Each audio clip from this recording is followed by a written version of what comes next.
ఆలగడ్డ మండలంలో కొనసాగుతున్న రెవెన్యూ సదస్సులు తహసీల్దార్ జ్యోతి రత్నకుమారి ఆధ్వర్యంలో రెవెన్యూ సదస్సులు కొనసాగుతున్నాయి. గురువారం ఆలగడ్డ మండల పరిధిలోని ఓబులంపల్లి గ్రామంలో నిర్వహించిన రెవెన్యూ సదస్సులో తహసీల్దార్ జ్యోతి రత్నకుమారి, బీఆర్ఓలు, ఆర్ఐ, మండల సర్వేయర్లు, రెవెన్యూ సిబ్బంది, అన్ని శాఖల అధికారులు పాల్గొన్నారు. ఈ సందర్భంగా తహసీల్దార్ మాట్లాడుతూ రైతుల యొక్క భూ హక్కును రైతులు పొందేందుకు ఆన్లైన్, అడంగల్, ఆర్ఓఆర్లలో పొరపాట్లకు తావు లేకుండా అలాగే వారి యొక్క భూములను వారికే చెందాలన్న ఉద్దేశంతో రెవెన్యూ సదస్సుల ముఖ్య ఉద్దేశమన్నారు. ఈరోజు రెవెన్యూ సదస్సులు కార్యక్రమం భాగంగా మన ప్రభుత్వం ఈ నెల 6వ తారీఖు నుంచి జనవరి 8 వరకు నిర్వహించిన రెవెన్యూ సదస్సుల భాగంగా ఈరోజు ఓబులంపల్లి గ్రామంలో రెవెన్యూ సదస్సులు కార్యక్రమం చేపట్టడం జరిగింది.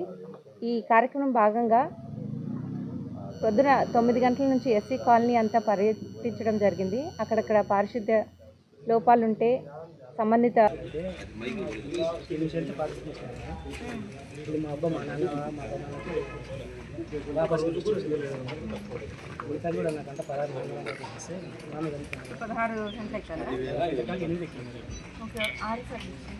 సాయంత్రాన్ని అమ్మకి 8, నాన్నకి 8 అంటే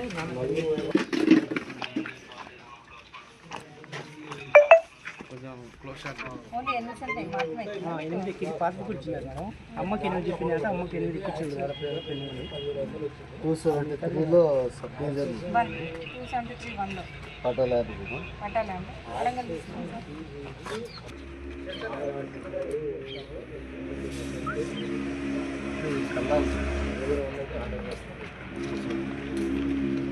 కళ్ళమ్మ ఇది కూడా